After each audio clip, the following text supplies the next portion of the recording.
1945 में स्थापित ये कहानी न्यूयॉर्क के एक गैंगस्टर या माफिया परिवार के जीवन के इर्द गिर्द घूमती है, जो इटली से, विशेष रूप से सिसिली से अप्रवासी है। परिवार का मुखिया वीटो कोरलियो है, जो कोरलियोन परिवार के रूप में जाने जाने वाले आपराधिक परिवार का एक हिस्सा है। वे अपने ग्राहकों के अनुरोधों के आधार पर अपने कार्य करते हैं। यह एक सम्मान की उपाधि है जो यूरोप में दी जाती है, जैसे कि इटली, स्पेन और कई अन्य देशों में। यह विशेष रूप से पुरुषों के लिए है, जबकि महिलाओं के लिए सम्मानजनक उपाधि दान करता है। अपनी इकलौती बेटी की शादी में डॉन वीटो को अपने ग्राहकों से कई अनुरोध मिलते हैं, जो उसकी बेटी की पार्टी में भी आमंत्रित होते हैं। यह महत्वपूर्ण है क्योंकि गॉडफादर की उपाधि रखने वाले डॉन वीटो अभी भी अपने सबसे छोटे बेटे माइकल कोरलियो का इंतजार कर रहे हैं, जो अभी तक नहीं आया है। इस फिल्म के शुरुआती दृश्य में कोरलियोन परिवार के सभी सदस्यों का संक्षिप्त परिचय दिया गया है और इसमें फिल्म के कई प्रसिद्ध उद्धरण हैं। पारिवारिक फोटो सेशन के दौरान गॉडफादर, जिसे डॉन वीटो के नाम से भी जाना जाता है, फोटो लेने से मना कर देता है क्योंकि उसका परिवार अभी पूरा नहीं हुआ है। उसका सबसे छोटा बेटा माइकल कोरलियो अभी नहीं आया है। उसके मुंह से निकले शब्द दर्शकों की सहानुभूति को सफलतापूर्वक पकड़ लेते हैं। हम माइकल के बिना फोटो नहीं लेंगे। अब आपको अंदाजा हो गया होगा कि डॉन वीटो का किरदार कैसा है। आइए इस घनिष्ठ परिवार के महत्वपूर्ण पात्रों का परिचय कराते हैं। उनकी पत्नी का नाम कार्मेला कोरलियो है। ईमानदारी से कहूँ तो गॉडफादर के प्रति मेरी प्रशंसा के अलावा मैं विशेष रूप से उस मासूम माँ की छवि से प्रभावित हूँ, जो अपने पति के काले व्यापारिक लेन देन में हस्तक्षेप किए बिना खुश दिखती है। इस फिल्म में वीटो कोरलियो की भूमिका बहुत महत्वपूर्ण नहीं है, लेकिन एक सम्मानित और बुद्धिमान व्यक्ति के रूप में डॉन वीटो के चरित्र का निर्माण उसी से होता है। जिन्होंने उपन्यास पढ़ा है उन्हें पता होगा कि कार्मेला का चरित्र कैसा है। उनके बड़े बेटे का नाम सनी है। अपने शांत और संतुलित पिता के विपरीत सनी घमंडी, गर्म स्वभाव वाला है और हिंसा से समस्याओं को सुलझाना पसंद करता है। दूसरे बेटे का नाम फ्रेडो कोरलियोन या केवल फ्रेडो है। ये चरित्र अधिक कोमल है और परिवार के भीतर उसका बहुत कम प्रभाव है। तीसरा बेटा, जो इस फिल्म का मुख्य पात्र भी है, माइकल कोरलियो है। माइकल एक अनोखा चरित्र है क्योंकि वो अपने पिता के व्यवसाय से अनजान रहना पसंद करता है, यहाँ तक कि वो द्वितीय विश्व युद्ध में भर्ती होकर भाग लेना पसंद करता है। डॉन वीटो जानबूझकर अपने तीसरे बेटे को पारिवारिक व्यवसाय में शामिल नहीं करना चाहता है और उम्मीद करता है कि माइकल इसके बजाय राजनीति की दुनिया में प्रवेश करेगा। माइकल अपनी प्रेमिका के एडम्स के साथ इस पार्टी में आता है और उसे अपने परिवार से मिलवाता है। वीटो और कार्मेला की इकलौती बेटी कोनी कोरलियो है। इस फिल्म की शुरुआत में कोनी अपने साथी के साथ एक भव्य और जीवंत शादी का जश्न मना रही है, जो सनी का दोस्त कार्लो रिजी भी है।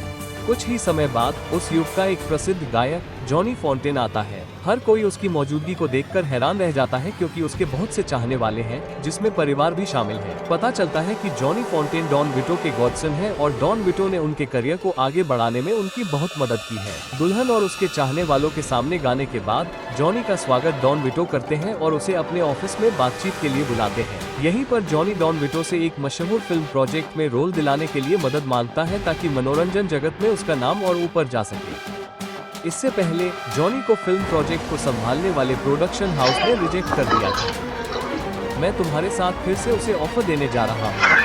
ठीक है। इसके बाद डॉन वीटो टॉम हेगन को जॉनी फॉन्टेन के मामले को संभालने के लिए लॉस एंजल्स जाने का आदेश देता है। टॉम हेगन भी डॉन वीटो के गॉडसन है और उन्होंने एक कंसोलिएरा बनने के लिए भरोसा कमाया है। कंसोलिएरा कॉर्पोरेट स्वामित्व वाले पारिवारिक व्यवसाय ढांचे में एक महत्वपूर्ण पद होता है, जो नेता के सलाहकार के रूप में काम करता है और अक्सर महत्वपूर्ण बैठकों में उसका प्रतिनिधित्व करता है। उसे डॉन वीटो का दाहिना हाथ माना जा सकता है। ल पहुंचने पर टॉम हेगन की मुलाकात प्रोडक्शन हाउस के हेड जैक वाल्स से होती है। वो जॉनी फॉन्टेन को फिल्म में एक रोल देने के लिए शेड्यूल मांगता है, लेकिन जैक वाल्स मना कर देता है और बताता है कि उस समय जॉनी की एंटरटेनमेंट इंडस्ट्री में मौजूदगी ने उसकी प्रतिष्ठा को नुकसान पहुंचाया है। उस रात जैक वाल्स अपने बेडरूम में उठता है और खून से लथपथ एक घोड़े का कटा हुआ सिर पाता है। ये समस्या को सुलझाने के मशहूर तरीकों में से एक है, जिसे एक ऐसा ऑफर कहा जाता है जिसे आप मना नहीं कर सकते। अंततः जॉनी फॉन्टेन को फिल्म में उसका रोल मिल जाता है। क्रिसमस से ठीक पहले सालाजो नाम के एक क्रिस्टल फूल व्यापारी ने डॉन वीटो को एक डील ऑफर की कि वो डॉन वीटो के उस समय के मजबूत राजनीतिक संबंधों का फायदा उठाकर उसे सुरक्षा प्रदान करेगा। सालाजो एक तुर्क था जिसकी सिसिली में एक क्रिस्टल फूल की फैक्ट्री थी और उसे पहले इटली और अमेरिका में एक बार गिरफ्तार किया जा चुका था। उसे दूसरे माफिया परिवारों से भी समर्थन मिला था। हालांकि क्रिस्टल फ्लावर से निपटने के संभावित राजनीतिक नतीजों के बारे में सावधानी पूर्वक विचार करने और सावधानी बरतने के बाद डॉन वीटो ने अंततः सालाजो के प्रस्ताव को अस्वीकार कर दिया और क्रिस्टल फ्लावर के कारोबार में शामिल होने से इनकार कर दिया। डॉन वीटो को शक हुआ कि सलाटो पर जासूसी करने के लिए उसका एक साथी लुका ब्रेजी को भेजा गया। लुका ब्रेजी को एक बार डॉन वीटो को मारने के लिए काम पर रखा गया था, लेकिन डॉन वीटो ने उसे कोनी की पार्टी में बुलाया और उसे एक बड़ा तोहफा भी दिया, जिससे लुका डॉन विटो का और भी ज्यादा सम्मान करने लगा। लुका ने अपनी सुरक्षा के लिए बुलेट प्रूफ जैकेट पहनना भूल गया और ब्रूनो, तातालिया और सलाज़ो के साथ मीटिंग में पहुंच गया, जहां उसकी हत्या कर दी गई। इसके बाद उन्होंने टॉम हेगन का अपहरण कर लिया। इस बीच डॉन विटो ने फल बाजार में खरीदारी करने की योजना बनाई, लेकिन अजीब बात ये हुई कि उस रात उसके निजी ड्राइवर और बॉडीगार्ड पॉली ने बीमार होने की सूचना दी। पॉल, मुझे खुद ही जाना होगा। पॉली ने आज सुबह बीमार होने की सूचना दी। नतीजतन फ्रेडो को डॉन विटो को गाड़ी चलानी पड़ी। फल बाजार पहुंचने पर डॉन विटो पर हथियारबंद लोगों ने हाथ लगाकर हमला किया और उस पर गोलियां चलानी शुरू कर दी।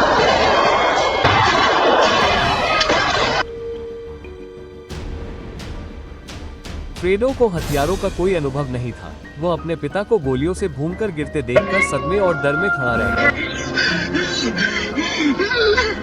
अगले दिन माइकल अखबार में छपी हेडलाइन देखकर हैरान रह गया, जिसमें कहा गया था कि उसके पिता की मौत हो गई है। उसने खबर की पुष्टि करने के लिए फोन किया, लेकिन ये स्पष्ट नहीं था कि डॉन विटो की मौत हो गई है या नहीं। इस बीच सनी को सलाटो का फोन आया, जिसमें बताया गया कि उन्होंने टॉम हेगन का अपहरण कर लिया है। उनकी हत्या की योजना नहीं थी। इसके बजाय वे चाहते थे कि सनी एक ऐसे सौदे पर विचार करे जिसमें टॉम हेगन शामिल हो। सलाटो ने टॉम को बताया कि वो पिछले व्यापारिक प्रस्ताव पर पुनर्विचार करे, क्योंकि सनी वास्तव में सलासो के प्रस्ताव में रुचि रखता था। उसका मानना था कि डॉन विटो मर चुका है, इसलिए उसने टॉम हेगन से सनी को मनाने के लिए कहा। टॉम हेगन को कुछ ही समय बाद रिहा कर दिया गया, लेकिन सलाज़ो को तब खबर मिली कि डॉन विटो वास्तव में अभी भी जीवित है। इस खबर ने उसे तनाव में डाल दिया और उसके लिए यह विश्वास करना मुश्किल हो गया कि डॉन विटो इतनी गोलियों की बौछार से कैसे बच गया।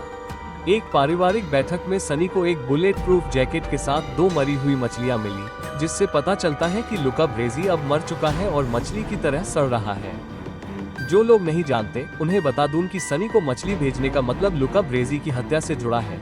शायद उस बार में जहां उसकी मुलाकात ब्रूनो, तातालिया और सलाज़ो से हुई थी, उस रेस्टोरेंट या बार की कांच की दीवार पर मछली का प्रतीक साफ तौर पर लगा हुआ था। इस बीच पॉली अपनी बीमारी की छुट्टी के बाद काम पर लौट आया, लेकिन उसके व्यवहार से अभिनय का संदेह पैदा हुआ।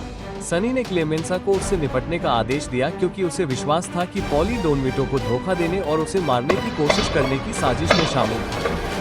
बंदूक छोड़ दो, उन्हें लगा कि अब उन्हें जाना ही होगा। इसके बाद माइकल ने एडम से मुलाकात की और उसे कुछ समय के लिए दूर रहने के लिए कहा, क्योंकि वह नहीं चाहता था कि वह उसके परिवार की समस्याओं में शामिल हो। आखिरकार वे अलग हो गए। इसके बाद माइकल अपने पिता से अस्पताल में मिलने गया। वहां पहुंचने पर उसने कुछ अजीब देखा। वहां कोई गार्ड या अस्पताल का कर्मचारी मौजूद नहीं था। माइकल को डॉन विटो पर हत्या के प्रयास का संदेह था, इसलिए उसने अपने पिता को दूसरे कमरे में ले जाने के लिए एक नर्स से मदद मांगी। फिर उसकी मुलाकात एंजो नाम के एक बेकर से हुई, जो विटो से मिलने आया था, लेकिन माइकल ने उसे बाहर ही इंतजार करने को कहा, क्योंकि खतरा कभी भी आ सकता था। आगे बढ़ने से पहले हमें इस कमरे की दीवार पर एक नाम लिखा हुआ मिलता है, रॉबर्ट ओ लोरी। वो एक फायर फाइटर था जिसने 1946 में न्यूयॉर्क में काम किया था और 30 आगजनी और लूटपाट के लिए जिम्मेदार एक व्यक्ति को पकड़ने के लिए उसकी बहुत प्रशंसा हुई थी। वो उस समय अमेरिका में फायर फाइटिंग यूनिट में अश्वेत व्यक्तियों को शामिल करने के अपने प्रयासों के कारण अश्वेत समुदाय के लिए एक हीरो भी बन गया था। फिल्म में वापस आते हुए माइकल ने सलाटो के आदमियों को धोखा देने और अस्पताल में घुसने के लिए डार्क नाइट का फायदा उठाया। उसने एंजो को हथियार लिए एक सतर्क बॉडीगार्ड की तरह दिखाया।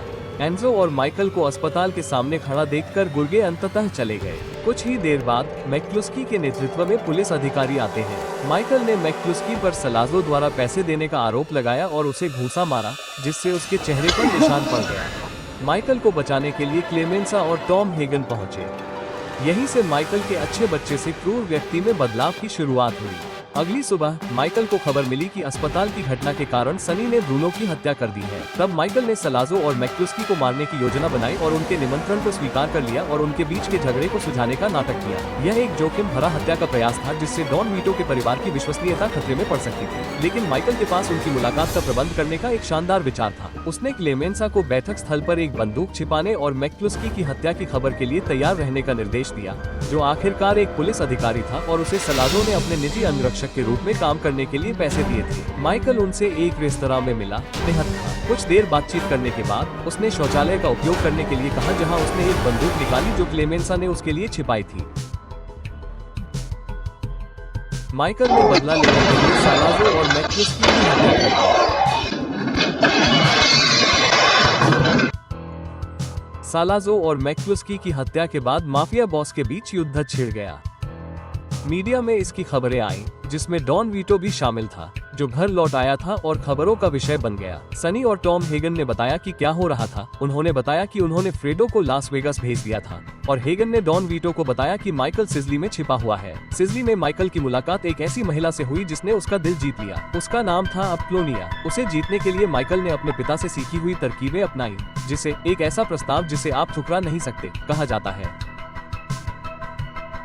उसने अप्लोनिया से बातचीत की और आखिरकार वो उससे शादी करने में सफल हो गया। इस बीच सनी अपनी बहन कोनी से मिलने गया, जो गर्भवती थी, और उसने देखा कि उसके चेहरे पर चोट के निशान थे। स्वाभाविक रूप से सनी को गुस्सा आ गया, लेकिन कोनी ने जोर देकर कहा कि वो उसके पति कार्लो को चोट न पहुंचाए, क्योंकि गलती उसकी थी। सनी ने फिर कार्लो को सड़क पर पाया और सार्वजनिक रूप से उसका सामना किया। उसने कार्लो को चेतावनी दी कि अगर उसने कोनी को दोबारा चोट पहुंचाई तो सनी उसे जान से मारने से नहीं हिचकेगा। दुर्भाग्य से स्थिति तब और बिगड़ गई जब कोनी ने खाना पकाने के बाद एक महिला का फोन आया जो कार्लो के साथ उसकी योजना रद्द करना चाहती थी। कोनी, जो अपने भाई के समान ही उग्र स्वभाव की थी, गुस्से में आ गई और घर का सामान तोड़ने लगी। कार्लो ने गुस्से में आकर कोनी को अपमानित किया और उसे पीटा। जब सनी को ये पता चला तो वो कार्लो को खोजने के लिए दौड़ा।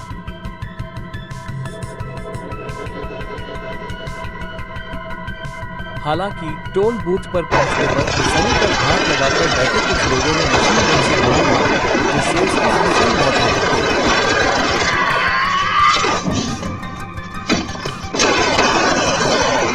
गई। इस बिंदु पर दर्शकों ने संभवतः अनुमान लगाया कि माफिया के बीच संघर्ष और भी गहरा होगा। भारी मन से टॉम हेगन ने डॉन वीटो को बुरी खबर सुनाई। हैरानी की बात है कि सनी की मौत का बदला लेने के बजाय डॉन वीटो ने फैसला किया कि कोई जांच नहीं होगी और कोई प्रतिशोध नहीं होगा। वो पांचों माफिया परिवारों के सभी प्रमुखों से मिलना चाहता था। इसके बाद डॉन वीटो ने बोनीसेरा से मुलाकात की, जो कार्मेला का गॉडसन था। फिल्म की शुरुआत में बोनीसेरा डॉन वीटो के पास अपनी बेटी के साथ उसके प्रेमी द्वारा किए गए अपराध के लिए न्याय मांगने आया था और डॉन वीटो को कुछ भी देने को तैयार था। उस समय डॉन वीटो ने कुछ नहीं मांगा था, लेकिन अब वो सनी के अंतिम संस्कार की व्यवस्था करने में मदद करने के लिए एक एहसान मांग रहा था, ताकि उसे सम्मान के साथ दफनाया जा सके। ये पल सबसे यादगार दृश्यों में से एक बन गया, जिसमें डॉन वीटो के प्यार भरे स्वभाव का पता चलता है, जब वो रोते हुए कहता है, उन्होंने मेरे बेटे को मार डाला। इस बीच माइकल, जो अभी भी सिजली में था, को बुरी खबर मिली। उसे तुरंत स्थान बदलने की सलाह दी गई। माइकल ने अपने एक अंगरक्षक को कार तैयार करने का निर्देश दिया और जब वो जाने के लिए तैयार हो रहा था तो उसकी पत्नी अप्लोनिया कार में बैठ गई और ड्राइव करने का इरादा किया। दुख की बात है कि अप्लोनिया की मौत हो गई। ये पता चला कि उसके एक अंगरक्षक ने उसे धोखा दिया था और भाग गया था। इस पल ने एक नए माइकल के जन्म को चिन्हित किया, जो पहले से मौलिक रूप से अलग था, गहरे नुकसानों से आकार ले रहा था। डॉन बार्जिनी की मदद से माफिया परिवार के मुखियाओं की एक बैठक में डॉन वीटो ने क्रिस्टल फ्लावर के कारोबार पर अपना रुख बदलने का फैसला किया। उन्होंने माना कि सारी समस्याएं सालाटो के प्रस्ताव को पहले अस्वीकार करने के कारण उत्पन्न हुई थी। वे सभी इस बात पर सहमत थे कि क्रिस्टल फ्लावर का कारोबार जारी रह सकता है, लेकिन इस पर नियंत्रण होना चाहिए और यह सुनिश्चित करना चाहिए कि क्रिस्टल फ्लावर बच्चों को न दिया जाए। खास बात यह है कि डॉन वीटो ने तातालिया परिवार को अपने बच्चों की मौत का गम न पालने के लिए मनाया। शुरुआत में ब्रूनो तातालिया की हत्या सनी ने की थी और अब सनी भी बदले की भावना का शिकार हो गया था। एक बार फिर डॉन वीटो ने एक दमदार बात कही, बदला लेने से मेरा बेटा या तुम्हारा बेटा वापस नहीं आएगा। क्या बदला लेने से तुम्हारा बेटा तुम्हें और मेरा बेटा मुझे वापस मिलेगा? मैं अपने बेटे का बदला लेना भूल गया। डॉन वीटो ने सभी माफिया परिवारों के बीच शांति स्थापित करने पर जोर दिया ताकि माइकल सुरक्षित रूप से अमेरिका लौट सके। उन्होंने ये भी महसूस किया कि सनी की मौत के पीछे तातालिया नहीं बल्कि बार्जिनी का हाथ था। लेकिन मुझे आज तक नहीं पता था कि यह सब कैसे हुआ। माइकल अंततः अमेरिका लौट आया, किसे शादी की और उसके 2 बच्चे हुए। वीटो के बीमार होने और फ्रेडो की कमजोरी के कारण माइकल ही अपने पिता के पारिवारिक व्यवसाय में उत्तराधिकारी बनने में सक्षम था। इसके बाद उसने कोरलियोन के स्वामित्व वाले पारिवारिक संगठन का पुनर्गठन किया और कार्लो को अपना नया प्रवर्तक चुना, जो पहले टॉम हेगन का दाहिना हाथ था। अपने सलाहकार के लिए माइकल को अब टॉम हेगन की जरूरत नहीं थी। इसके बजाय उसने अपने पिता वीटो को अपना सलाहकार नियुक्त किया। माइकल ने जोर देकर कहा कि टॉम हेगन लास वेगास चले जाएं। इस फैसले को डॉन वीटो ने मंजूरी दे दी। लास वेगास में माइकल की मुलाकात मो ग्रीन से हुई, जो एक कैसीनो मालिक था जहां उसके भाई फ्रेडो और जॉनी फॉन्टेन काम करते थे। माइकल ने मो ग्रीन के कैसीनो होटल को जबरदस्ती खरीदने और उस पर कब्जा करने की योजना बनाई। ये कोरी के स्वामित्व वाले परिवार को नेवादा में स्थानांतरित करने की उसकी रणनीति का हिस्सा था। एक गर्मागर्म बहस के बाद मो ग्रीन ने अनजाने में डॉन बार्जिनी से अपने संबंधों का जिक्र किया, ये संकेत देते हुए कि बार्जिनी उसे अपना कैसीनो होटल रखने में मदद कर सकता है। इससे भी ज्यादा चौंकाने वाली बात ये थी कि माइकल को पता चला कि उसका भाई फ्रेडो उसके परिवार के बजाय किसी और परिवार का साथ दे रहा था। अपने पिता के साथ अपने आखिरी पलों में वीटो ने माइकल को सलाह दी कि वो बार्जिनी से मुलाकात करने वाले किसी भी व्यक्ति से सावधान रहे, क्योंकि वो व्यक्ति गद्दार था। 1955 में वीटो का निधन हो गया। दर्शकों के लिए ये सबसे यादगार और दिल दहला देने वाला पल था, क्योंकि उन्होंने वीटो कोरलियोन के अपने परिवार के प्रति प्रेम को देखा था। अपने पोते के साथ खेलते समय उनकी मृत्यु हो गई। वीटो कोरलियोन के अंतिम संस्कार के दौरान कोरलियोन परिवार के एक सदस्य ने बार्जिनी से मुलाकात का आयोजन करने की योजना बनाई, जो एक बहुत बड़ा आश्चर्य था, क्योंकि किसी को उम्मीद नहीं थी कि वो व्यक्ति टेसियो होगा, जो कोरलियो परिवार का एक कैप्टन था और वीटो का बहुत करीबी था। मुलाकात कोनी के बच्चे के बपतिस्मा के साथ ही होनी थी, जहां माइकल ने गॉडफादर बनने के लिए हामी भरी। बपतिस्मा के दिन जब माइकल अपने भतीजे के गॉडफादर बनने के लिए वेदी पर खड़ा था, उसके हत्यारे एक साथ न्यूयॉर्क शहर और न्यू जर्सी के सभी माफिया बॉस को मार रहे थे, जो कोरलियो परिवार के दुश्मन थे। इस बीच माइकल ने कार्लो का सामना किया और अपना रहस्य उजागर किया। कार्लो को बार्जिनी ने कोनी को चोट पहुंचाकर सनी को बहकाने के लिए पैसे दिए थे, जिससे वो उसे एक ऐसे प्रस्ताव पर कबूल करने के लिए मजबूर कर सके जिसे वो अस्वीकार नहीं कर सकता था।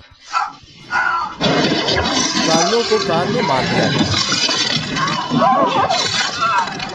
कोनी उन्माद में आकर माइकल के पास गई और उस पर कार्लो की हत्या का आरोप लगाया। उसने के को ये भी बताया कि माइकल ने अपने आदमियों को माफिया नेताओं की हत्या करने का आदेश दिया था। उस समय माइकल द्वारा उसके आरोपों से इनकार करने पर के को कुछ राहत मिली। हालांकि जब परिवार के सदस्य आए तो के ने उन्हें माइकल को डॉन कोरलियोन कहते हुए सुना और उसने पुलिस को माइकल के हाथ को चूमते हुए देखा, जो अब नया डॉन माइकल कोरलियोन बन गया था। इसके बाद कमरे का दरवाजा बंद हो जाता है और फिल्म समाप्त हो जाती है। 1974 में रिलीज हुई पहली फिल्म के 2 साल बाद द गॉडफादर पार्ट 2 ने फिर से सबका ध्यान खींचा। फ्रांसिस फोर्ड कोपाला द्वारा निर्देशित इस फिल्म में पिछली फिल्म की विरासत को आगे बढ़ाया गया, जिसमें मार्लन ब्रांडो ने वीटो कोलियो की भूमिका निभाई थी। ब्रांडो को ऑस्कर सहित कई अवार्ड मिले। दूसरी फिल्म ने भी निराश नहीं किया और ऑस्कर सहित कई अवार्ड जीते। हालांकि एल पचिनो को इस फिल्म में सिर्फ एक नॉमिनेशन मिला। दिलचस्प बात यह है कि वीटो कोलियो की भूमिका निभाने वाले एक्टर को ही सर्वश्रेष्ठ सहायक अभिनेता का अवार्ड मिला। इस दूसरी फिल्म में वीटो कोलियो की भूमिका रॉबर्ट डेरो ने बखूबी निभाई है, जो मार्लन ब्रांडो के बराबर है। एल पचिनो ने पहली फिल्म की पूरी कास्ट के साथ माइकल कोलियो की अपनी भूमिका को दोहराया है। फिल्म की कहानी समय के साथ आगे पीछे चलती है और यह गॉडफादर 2 फिल्म की शुरुआत 1901 में वीटो कोरलियो के बचपन के फ्लैशबैक से होती है। वीटो एंडेलिनी नाम का एक 9 साल का लड़का इटली के सिजली के कोरलियो में अपने परिवार की हत्या होते देखता है। इसकी शुरुआत उसके पिता की हत्या से होती है, जो स्थानीय माफिया बॉस डोंचियो का अपमान करने पर मारा जाता है। फिर उसकी मां उसके पिता की मौत का बदला लेने की कोशिश करती है और वीटो को बचाने की कोशिश करती है।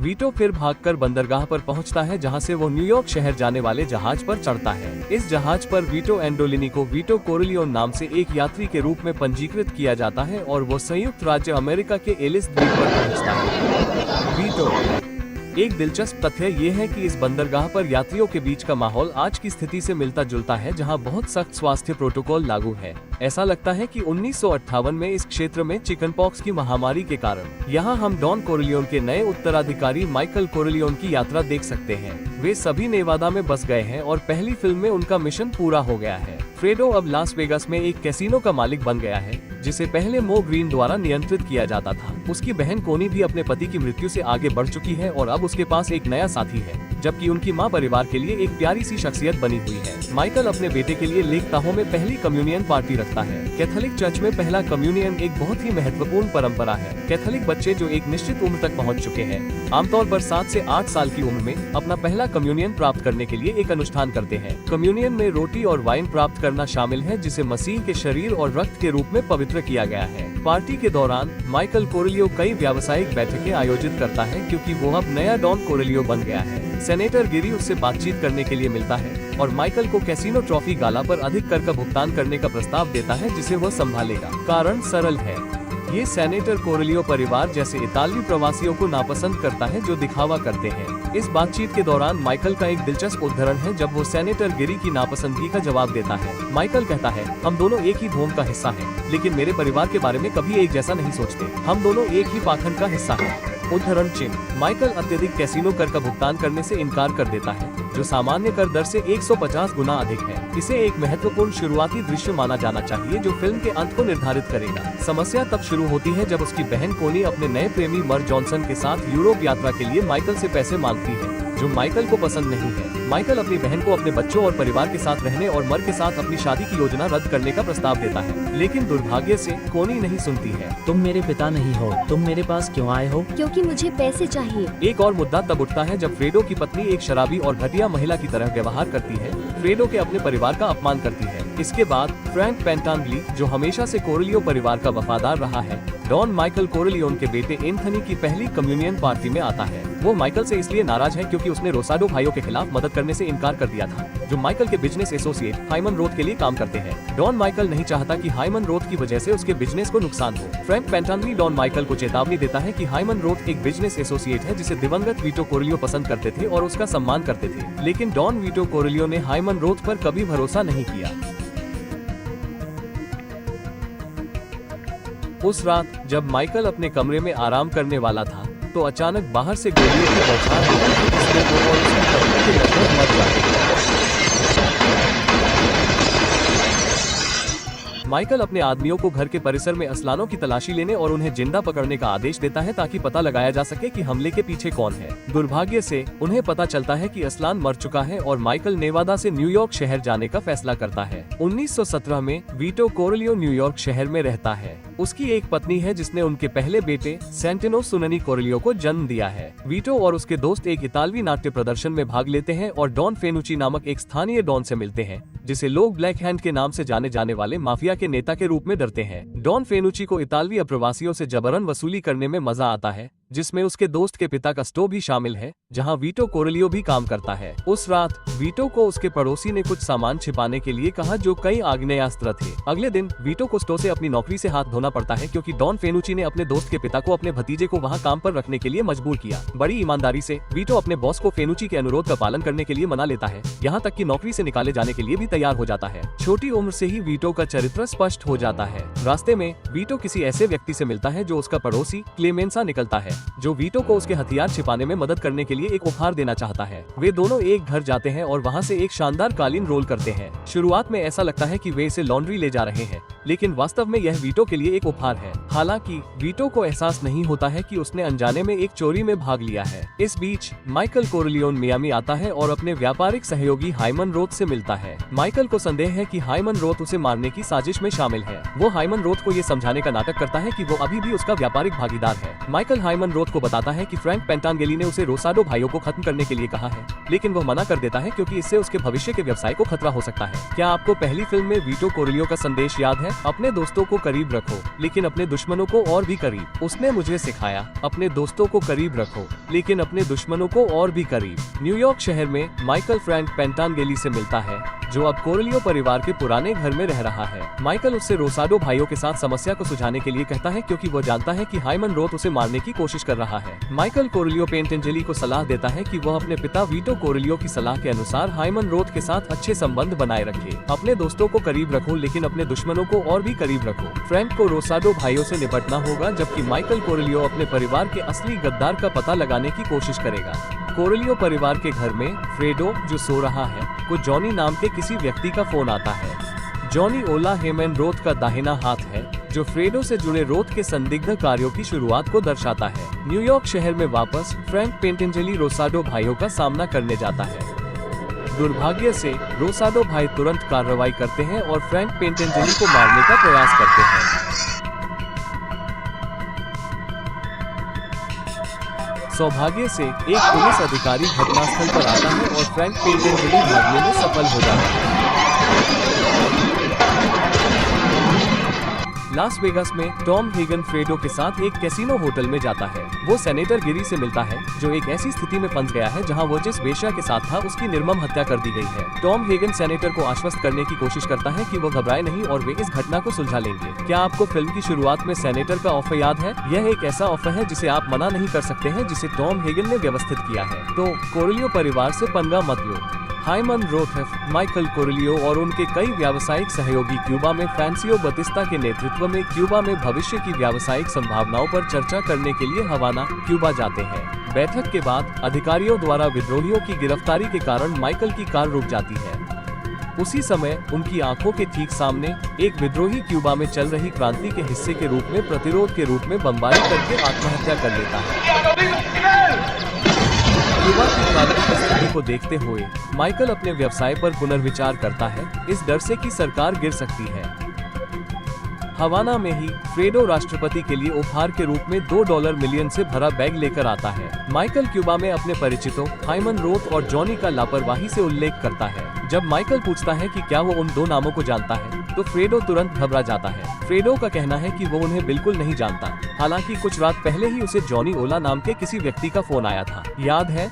माइकल फ्रेडो को सेनेटर गिरी का स्वागत करने और उन्हें हवाना घुमाने का काम भी सौंपता है, जो अगले दिन आने वाले हैं। माइकल राष्ट्रपति भवन में नए साल के जश्न के दौरान नए साल की पूर्व संध्या पर होने वाले एक संदिग्ध हत्या के प्रयास से सुरक्षा की गुहार लगाता है। फ्रेडो गलती से भीड़ में ये बात कह देता है कि वो हाइमन रोथ के दाहिने हाथ वाले जॉनी को जानता है। उसी समय माइकल को एहसास होता है कि फ्रेडो उसके परिवार का गद्दार है। उसी रात माइकल अपने बॉडीगार्ड को जॉनी को मारने का आदेश देता है। अपने पहले मिशन को सफलतापूर्वक पूरा करने के बाद माइकल का बॉडीगार्ड हाइमन रोथ को मारने के लिए आईसीयू की ओर बढ़ता है।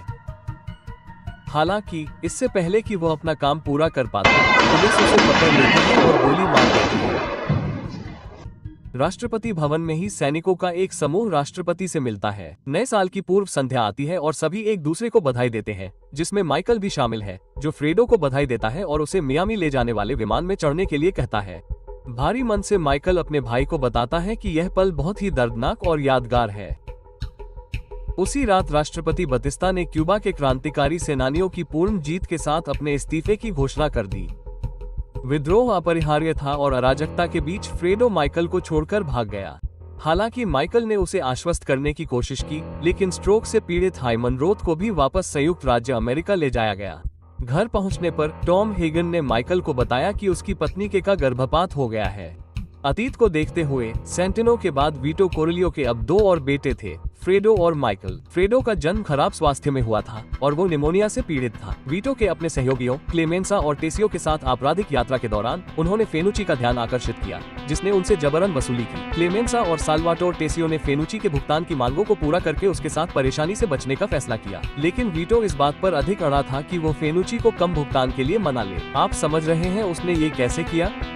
यहीं से पहली बार एक ऐसा प्रस्ताव जिसे वो अस्वीकार नहीं कर सकता वाक्यांश का प्रचलन शुरू हुआ। इटालियन जातीय उत्सव फेस्टा के दौरान वीटो फेनुची का उसके अपार्टमेंट तक पीछा करता है।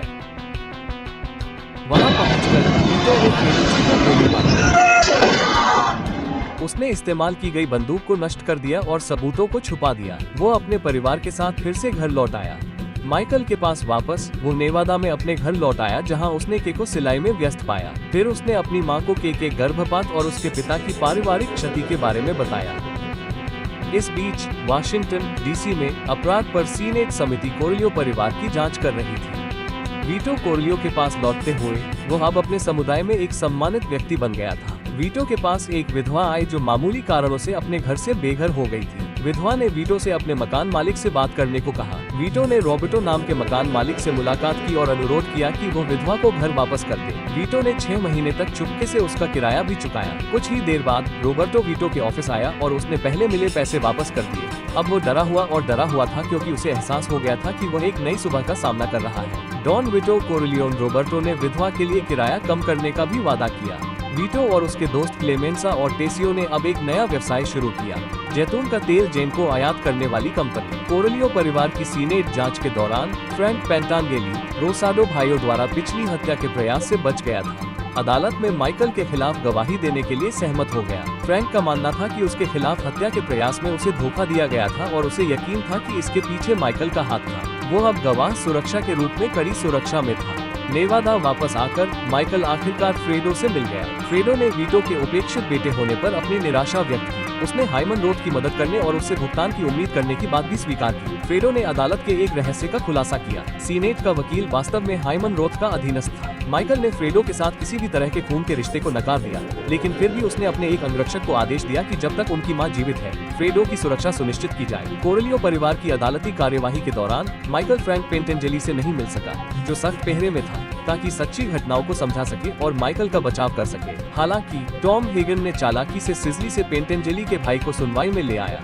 जिससे फ्रैंक पेंटेंजेली चिंतित हो गया। आखिरकार उसने अदालत में अपनी पिछली गवाही को पलट दिया और फिर से कोरेलियो परिवार का बचाव करना शुरू कर दिया। सुनवाई अराजक हो गई और बाद में स्थगित कर दी गई। होटल में के ने अपने पति माइकल से मुलाकात की और खुलासा किया कि वास्तव में उसका गर्भपात नहीं हुआ था। इसके बजाय उसने जानबूझकर गर्भपात कराया था। उसने माइकल के साथ बच्चे पैदा न करने की इच्छा व्यक्त की, क्योंकि वो उसे एक क्रूर, बर्बर परिवार मानती थी। माइकल क्रोधित हो गया, अंततः के को पीटा और उसे घर से निकाल दिया और अपने बच्चों की कस्टडी वापस ले ली। परिवार के सभी सदस्यों के साथ वेटो लौट आए। वे सिजली में अपने गृहनगर वापस चले गए। पहली बार वो और उसके व्यापारिक सहयोगी थॉम्सनो डोंचियो के एस्टेट में गए और अपने जैतून के तेल के व्यापार को शुरू करने के लिए उनका आशीर्वाद लिया। क्या आपको डोंचियो याद है? उसने ही वीटो के माता पिता को मारा था।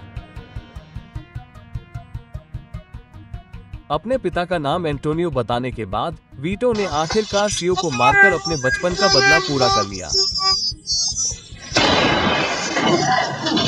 हालांकि जब वे भागने की कोशिश कर रहे थे तो थॉम्सनोइनो के पैर में गोली लग गई और वो स्थायी रूप से विकलांग हो गया। अगले दृश्य में कोरेलियो परिवार का सुबह का माहौल दिखाया गया है, जहां माइकल की मां का निधन हो चुका है। कोनी और फ्रेडो सहित मेहमान उनके अंतिम दर्शन के लिए आते हैं। फ्रेडो हेगन से माइकल से मिलने का इंतजाम करने को कहता है, लेकिन हेगन उसे आश्वस्त करता है कि ऐसा कभी नहीं होगा, क्योंकि माइकल उसके जाने का इंतजार कर रहा है। तभी वो अपनी मां का शव देख पाएगा। कोनी माइकल से मिलती है और उससे फ्रेडो को माफ करने का आग्रह करती है। कोनी ने खुद का और बच्चों का ख्याल रखने का भी वादा किया। माइकल फिर फ्रेडो से मिलता है और उसे माफ कर देता है। प्रिंट मीडिया में रोथ की कहानी सुर्खियों में आ गई, क्योंकि शरण के लिए उसके अनुरोध को अस्वीकार कर दिया गया था और उसे इजराइल में प्रवेश से भी मना कर दिया गया था। हाइमन रोथ को दिल का दौरा पड़ने के कारण वापस अमेरिका जाना पड़ा।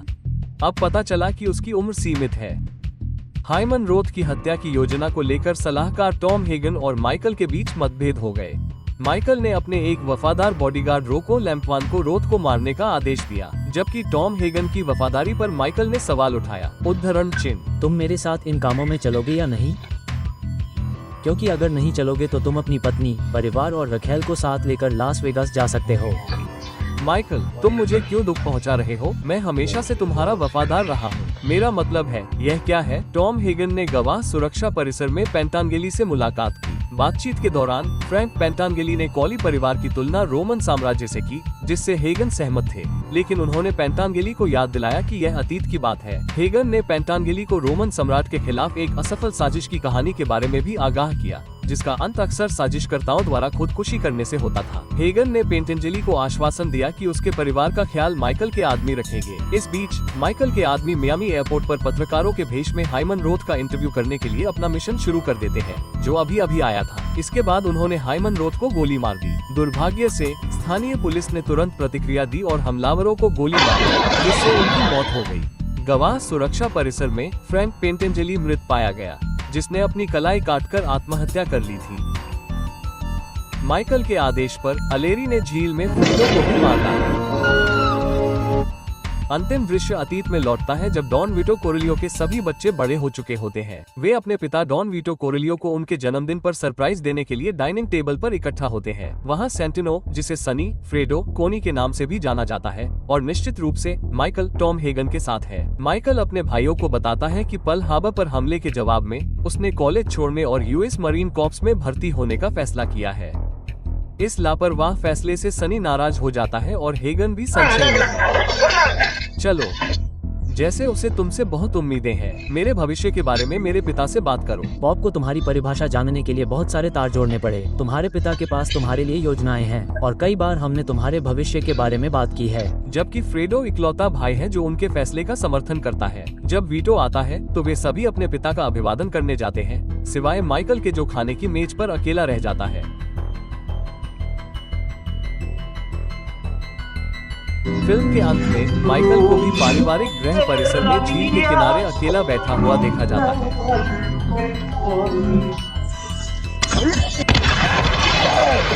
इस फिल्म को अब तक की सबसे अच्छी फिल्मों में से एक माना जा सकता है। भले ही हम जानते हैं कि तीसरी फिल्म की रेटिंग अपनी पिछली 2 फिल्मों से कम है। हालांकि इसका मतलब यह नहीं है कि यह फिल्म देखने लायक नहीं है। पिछली फिल्मों से बहुत दूर नहीं, ये फिल्म अभी भी कोरली के स्वामित्व वाले माफिया पारिवारिक व्यवसाय की कहानी पर केंद्रित है, जो अगली पीढ़ी तक जारी है।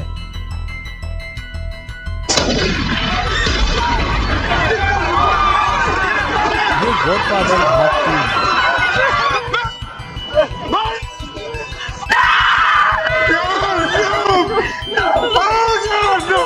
कृपया, फिल्म की शुरुआत 1979 में होती है जब गॉडफादर माइकल कोरलियो, जो अब लगभग 60 साल के हो चुके हैं, अपने 2 बच्चों एंथनी कोरलियो और मैरी कोरलियो को एक संदेश भेजते हैं, जो अपनी मां के एडम्स के साथ रहते हैं। माइकल और के 1959 में अलग हो गए थे। उनके दत्तक भाई टॉम हेगन का अब निधन हो चुका है। झील के किनारे स्थित कोरलियो परिसर को छोड़ दिया गया है और अब खंडहर में तब्दील हो गया है। माइकल अपने बच्चों को बताते हैं कि वो न्यूयॉर्क चले गए हैं। उम्मीद करते हैं कि एंथनी और मैरी उनके सम्मान समारोह में आएंगे, जो पोप द्वारा पुराने सेंट पैट्रिक कैथेड्रल में आयोजित किया जाएगा। माइकल को ये भी उम्मीद है कि उनके बच्चे अपनी मां के, जिन्होंने दोबारा शादी कर ली है, को न्यूयॉर्क में होने वाले पारिवारिक समारोह में अपने साथ आने के लिए मना लेंगे। माइकल अपनी अपार संपत्ति और शक्ति का उपयोग करके लोगों की नजरों में अपनी प्रतिष्ठा को बहाल करते हैं। हम जानते हैं कि गॉडफादर भाग 2 में उनकी जीत ने उनके व्यवसाय को सफलतापूर्वक बढ़ाया और उन्हें बेहद अमीर बना दिया। हालांकि अब कोरलियो परिवार के अपराधी और हिंसक तत्व, जिन्हें माइकल ने लगभग छोड़ दिया है, अब उसके गैंगस्टर स्टाइल का हिस्सा नहीं है। माइकल ने अमेरिकी कॉरपोरेशन को भी गले लगा लिया है,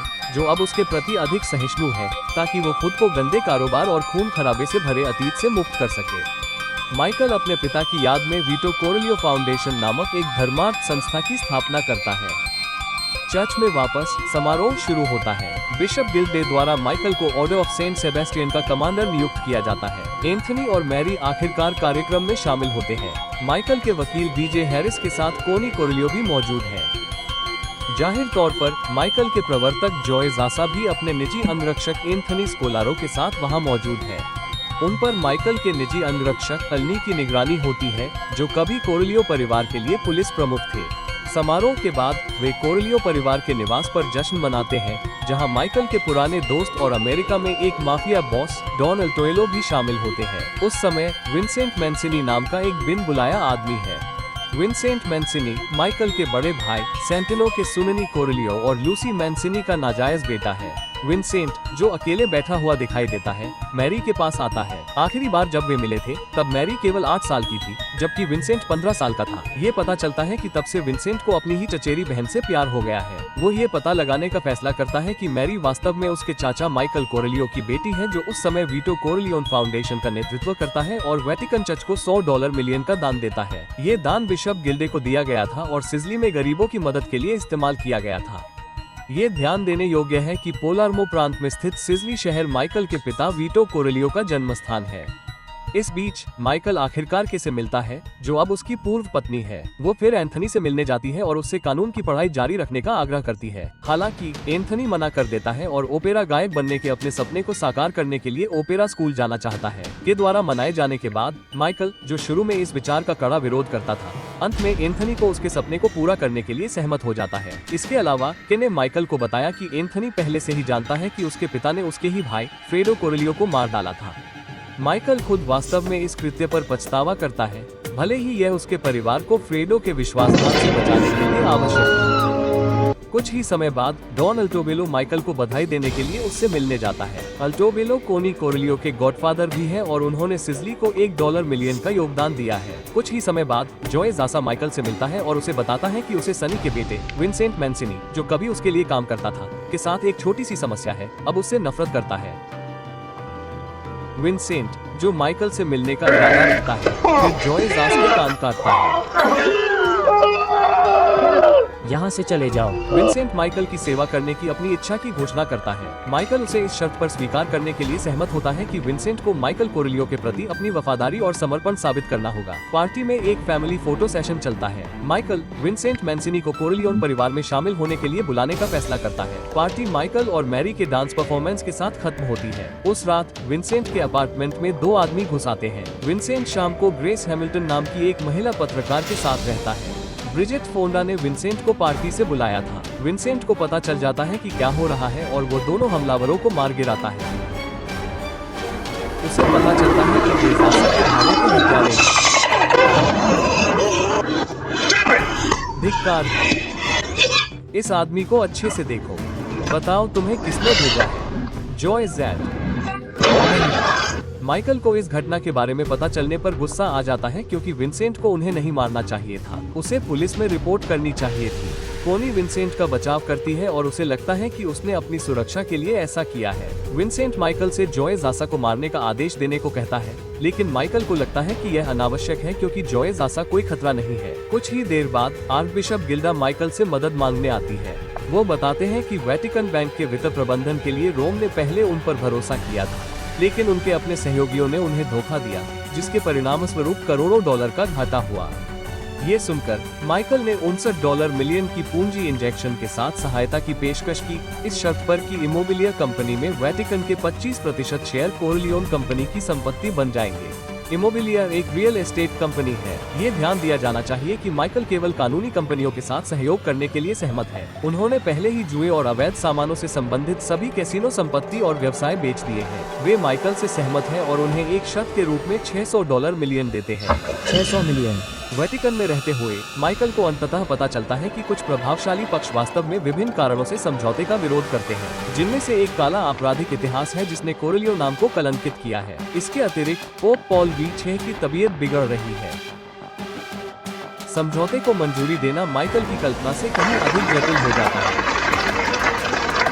इस बीच डॉन अल्टोबिलो माइकल से मिलता है और बताता है कि माफिया, जो लंबे समय से सह स्वामित्व वाले साझेदार हैं, 20 वर्षों में साथ मिलकर कमाए गए धन के लिए आभारी है। हालांकि माइकल अब माफिया से जुड़ा नहीं है, लेकिन वे फिर से एक परिवार बनने के लिए इमोबिलिया में शेयर साझा करने का फैसला करते हैं। माइकल इसे अस्वीकार कर देता है, ये कहते हुए कि वह चाहता है कि इमोबिलिया माफिया की राजनीति से मुक्त एक वैध कंपनी हो। माइकल वेटिकन में गलतफहमी से बचने के लिए अटलांटिस शहर में उनके साथ एक बैठक करने की योजना बनाता है। पोप पॉल V6, जो गंभीर रूप से बीमार है, इमोबिलिया के शीर्ष अधिकारियों के साथ बैठक में अपनी उपस्थिति रद्द कर देते हैं। बैठक का नेतृत्व आर्कबिशप गिल्डे करते हैं और माइकल, विंसेंट और हैरिस के साथ भाग लेते हैं। इमोबिलिया बोर्ड के संस्थापक और अध्यक्ष भी मौजूद हैं, जो न्यूयॉर्क में शेयरधारकों से अविश्वास प्रस्ताव लाते हैं। हैरिस बताते हैं कि वेटिकन ने माइकल को इमोबिलिया के बोर्ड को नियंत्रित करने की मंजूरी दे दी है, लेकिन बोर्ड के सदस्यों ने मना कर दिया क्योंकि उनके अनुसार वेटिकन की मंजूरी वहां लागू होनी चाहिए और पोप द्वारा अनुमोदित होनी चाहिए। हालांकि चूंकि पोप गंभीर रूप से बीमार है, इसलिए माइकल की मंजूरी को स्थगित करना होगा। यह एक छोटी सी देरी है, इससे ज्यादा कुछ नहीं। जब मीटिंग खत्म हुई तो लूसेस ने माइकल को बताया कि मूल रूप से वे माइकल को इमोबिलिया पर पूरा नियंत्रण देने के लिए सहमत हैं। हालांकि यह इस शर्त पर था कि माइकल उनके हितों के साथ तालमेल बिठाएगा। आखिरकार माइकल उनके प्रस्ताव पर सहमत हो गया। हालांकि वह वास्तव में चाहता था कि कंपनी बिना किसी हेरफेर के स्वस्थ रूप से चले। इस बीच मैरी और विंसेंट की मुलाकात हुई, जहां मैरी ने विंसेंट के पिता सनी कोरेलियो के बारे में गहरी जिज्ञासा व्यक्त की। विंसेंट अपने पिता से कभी नहीं मिले थे क्योंकि सनी की मृत्यु विंसेंट के गर्भ में ही हो गई थी। विंसेंट ने मैरी को उनके पिता माइकल के बारे में सांत्वना देने और आश्वस्त करने की भी कोशिश की, जिन्होंने उनके चाचा फ्रेडो को मार डाला था। विंसेंट को ये कहते हुए झूठ बोलना पड़ा कि यह सच नहीं था, जब तक कि मैरी को कुछ हद तक राहत नहीं मिली। कुछ ही समय बाद माइकल और विंसेंट हेलीकॉप्टर से न्यू जर्सी के पलाजो अटलांटिक सिटी में माफिया परिवारों, जिन्हें आमतौर पर डॉन परिवार कहा जाता है, के साथ एक बैठक में पहुंचे। बैठक में कैसीनो को सफलतापूर्वक प्रबंधित करने और उन्हें बेहद अमीर बनाने के लिए माइकल की बहुत प्रशंसा हुई। माइकल ने फिर उनके लिए एक छोटा सा सरप्राइज तैयार किया, जिसमें लाखों डॉलर का चेक था, जिससे सभी खुश हो गए। $50 मिलियन। ओह, कमाल है माइकल, यह वाकई बहुत उदारतापूर्ण है। दुर्भाग्य से जॉय ज़ासा को छोड़ दिया गया। ज़ासा को दूसरे माफियाओं के सामने अपमानित महसूस हुआ और वो तुरंत वहां से चला गया।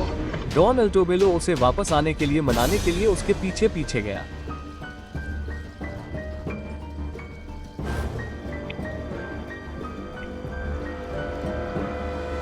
जासा के जाने के बाद अचानक एक हेलीकॉप्टर ने उन पर गोलियां चलाना शुरू कर दी, जिसमें माइकल, विंसेंट और अल नेरी को छोड़कर बाकी सभी माफिया मारे गए। वो हत्या के प्रयास से बच गए।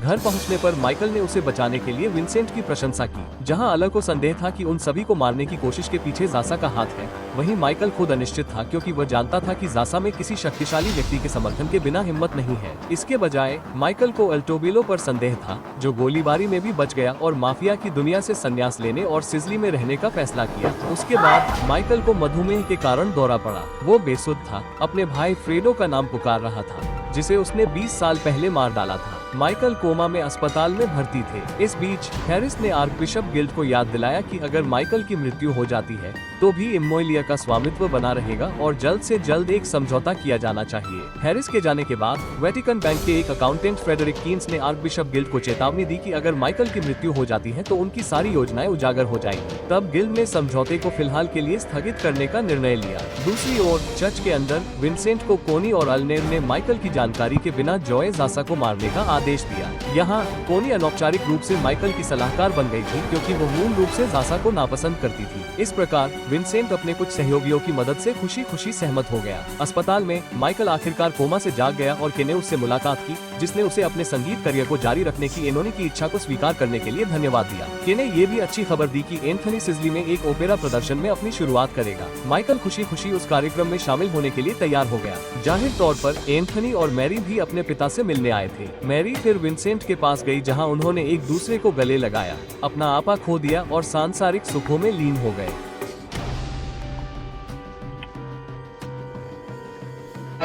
अगले दिन एक सड़क उत्सव के दौरान विंसेंट और उसके गिरोह ने जास के अंदर चिको की हत्या कर दी, जबकि विंसेंट ने खुद को एक पुलिस अधिकारी के रूप में प्रच्छन्न किया और अंततः जासा को मार डाला। माइकल, जो अभी भी अस्पताल में भर्ती था, को अंततः जासा की हत्या के बारे में पता चला और उसने विंसेंट को श्राप दिया। विंसेंट ने जोर देकर कहा कि उसे एलनी और कोनी से अनुमति और आदेश मिले थे। माइकल ने दावा किया कि सभी आदेश केवल उसी से आते हैं। उसने ये भी जोर देकर कहा कि विंसेंट और मैरी के साथ उसके रिश्ते, क्योंकि विंसेंट का परिवार में दखल उसकी बेटी मैरी की जान को खतरे में डाल सकता है। अगले दिन अल्टोबिलो माइकल से मिलने गया और उसे अपने सभी व्यवसायों से सेवानिवृत्त होने के लिए मनाया, जिसमें स्थिर रहना भी शामिल था, क्योंकि इससे उसके स्वास्थ्य पर असर पड़ेगा। हालांकि माइकल ने मना कर दिया, क्योंकि उसे लगा कि वो अभी भी एक गॉडफादर के रूप में सब कुछ करने में सक्षम है। वे सिजली में फिर से मिलने के लिए सहमत हुए। अंत में कोरलियो परिवार का दल सिजली पहुंचा, जहां एनोनी ने ओपेरा की शुरुआत की थी। वहां उनका स्वागत उनके पिता के पुराने मित्र थॉम्सनो ने किया। इस अवसर पर माइकल ने डॉन थॉम्सनो से डॉन अल्टोबिलो के बारे में सब कुछ पता लगाने की कोशिश की, जिस पर अटलांटिक सिटी हत्याकांड का मास्टरमाइंड होने का संदेह था। थॉम्सनो ने कहा कि केवल लुसेसी में ही नरसंहार करने की हिम्मत थी। माइकल और हैरिस को एहसास हुआ कि आर्कबिशप गिल्ड और वेटिकन बैंक, जो लुसेस के करीब थे, उनके लिए एक बड़ी समस्या थी। थॉम्सनो ने तब माइकल को कार्डिनल लैम्बर्टो से मिलने का सुझाव दिया, जो एक ईमानदार कार्डिनल थे और माइकल की मदद कर सकते थे। कुछ समय बाद माइकल ने अपने बेटे एनोनी के ओपेरा कैवेलारिया रुस्टिकाना में शुरुआती करियर के लिए एक जश्न समारोह आयोजित किया। कार्यक्रम के दौरान एंथनी ने अपना पसंदीदा गाना गाकर अपने पिता को प्रभावित किया, जिससे माइकल को अपनी पहली पत्नी अपोलोनिया कारा के साथ बिताई गई खूबसूरत यादें याद आ गई। फिर उसने ये कहानी अपने दोनों बच्चों को सुनाई, जिसमें बताया गया कि अपोलोनिया की मौत उसके भरोसेमंद बॉडीगार्ड द्वारा उसकी कार में बम लगाकर धोखा देने के कारण हुई। कुछ समय बाद जब माइकल ने उसे विंसेंट से दूर रहने के लिए कहा, तो मैरी गुस्से में अपने पिता को छोड़कर चली गई। इस बीच अधिक जानकारी इकट्ठा करने के लिए माइकल ने विंसेंट को उसे धोखा देने और डॉन अल्टोबिलो के लिए काम करने का आदेश दिया, ये दावा करते हुए कि मैरी के साथ उसके रिश्ते के प्रति माइकल की अस्वीकृति विंसेंट के विश्वासघात का कारण थी। अल्टोबिलो ने उसे स्वीकार कर लिया और वेटिकन में लूसेस से उसका परिचय कराया। माइकल कार्डिनल लैम्बर्टो से मिला और उसने कबूल किया कि उसने अपने ही भाई फ्रेडो को मार डाला था। लैम्बर्ट ने माइकल को ये कहकर दिलासा दिया कि उसके पाप अभी भी क्षमा किए जा सकते हैं। इस बीच अल्टोबिलो एक पुराने दोस्त मोंटेलोपो के एक हत्यारे मॉस्को से मिला और उसे माइकल को मारने का आदेश दिया। दूसरी ओर माइकल और मैरी ने के को उठाया, जो आखिरकार सिजली पहुंच गया था। माइकल फिर के को सिजली के दौरे पर ले गया, जहां उन्होंने अपनी और अपने पिता वीटो कोरलियो की यादों को ताज़ा किया, जब वे अभी भी जीवित थे। विंसेंट को पता चला कि माइकल को मार दिया जाएगा। उसने अपने अंगरक्षकों को माइकल की सुरक्षा सुनिश्चित करने का आदेश दिया। मोस्का एक पादरी के रूप में प्रच्छन्न माइकल को मारने के अपने मिशन को अंजाम देता है। रास्ते में थॉम्सनों ने उन्हें लिफ्ट देने की पेशकश की। ये पता चलने के बाद कि पादरी वास्तव में मास्को का है, थॉम्सनों की हत्या कर दी गई।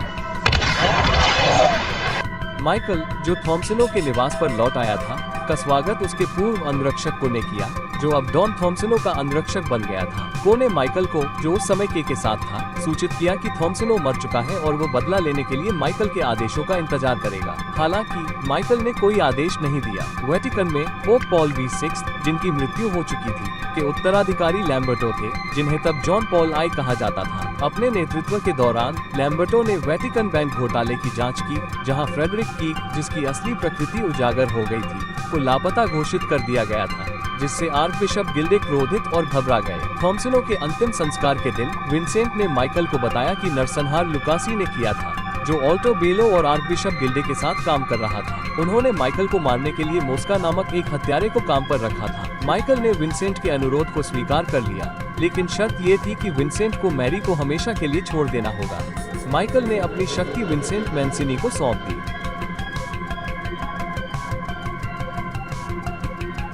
कोनी कोरलियोनाल्डी और कोने विंसेंट को कोरोन का डॉन विंसेंट कोरलियो था।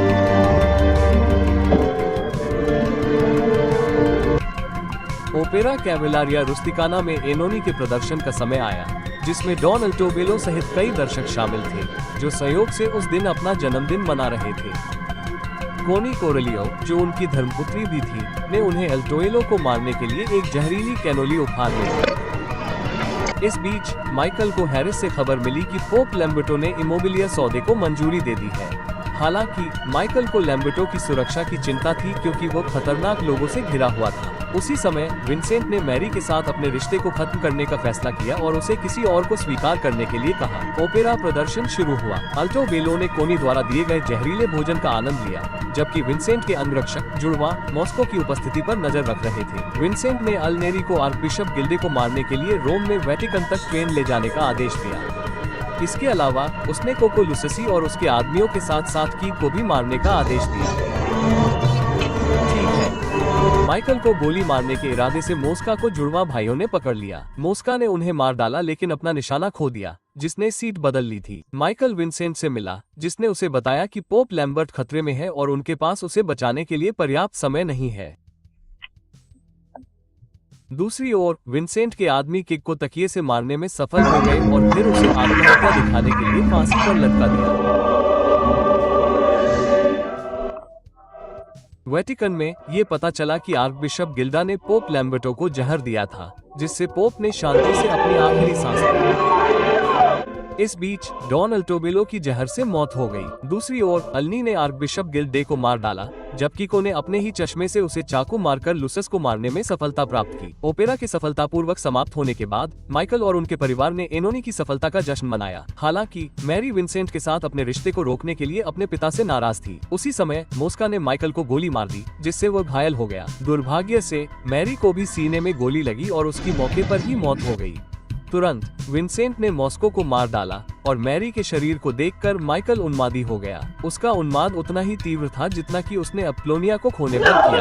हे भगवान, नहीं, कृपया। वहां मौजूद हर कोई दुख से अभिभूत था। फिल्म अंत में एक बूढ़े और टूटे हुए माइकल को थॉम्सनों के विला सिसिलिया के सामने वाले बरामदे में बैठे हुए दिखाती है। इसके बाद डॉन माइकल ने अपनी आखिरी सांस ली। उनकी पिछली 2 फिल्मों की सफलता जो विश्व स्तर पर सराही गई थी, इस तीसरी फिल्म में नहीं चली। हालांकि इसे अभी भी उसी दिमाग वाले फ्रांसिस फोर्ड कोपाला ने निर्देशित किया था और उपन्यास के मूल लेखक मारियो पुजो भी शामिल थे। गॉडफादर भाग 3 को ध्रुवीकृत समीक्षा मिली। इसकी कहानी की आलोचना से लेकर कुछ दर्शकों को इसकी बोरिंग कहानी तक और अल पचिनो द्वारा निभाए गए माइकल कोरलियो के हेयर स्टाइल तक, जो प्रतिष्ठित गॉडफादर छवि से बहुत अलग था। अभिनय में सबसे बड़ी दिक्कत सोफिया कोपाला के साथ थी, जिन्होंने इस फिल्म में मैरी का किरदार निभाया था।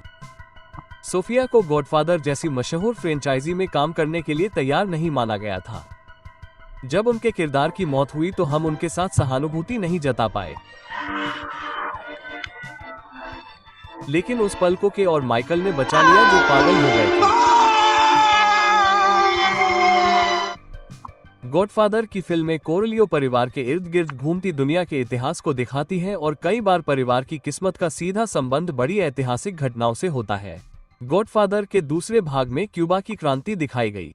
गॉडफादर के तीसरे भाग में वेटिकन बैंकिंग स्कैंडल और पोप जॉन पॉल प्रथम की अचानक मौत दिखाई गई। फिल्म में इन घटनाओं को काल्पनिक रूप से दिखाया गया है, जिसमें पोप जॉन पॉल प्रथम को माइकल कोरलियो के साथ इमोबिलियर डील को मंजूरी देने के कारण जहर देना भी शामिल है। फिल्म के अंत में पोप की मौत हो जाती है और वेटिकन सिटी में एक आर्चबिशप को गोली मार दी जाती है। इस तरह के और वीडियो देखने के लिए सब्सक्राइब करें और नोटिफिकेशन चालू करें। देखने के लिए धन्यवाद और अगली बार मिलते हैं।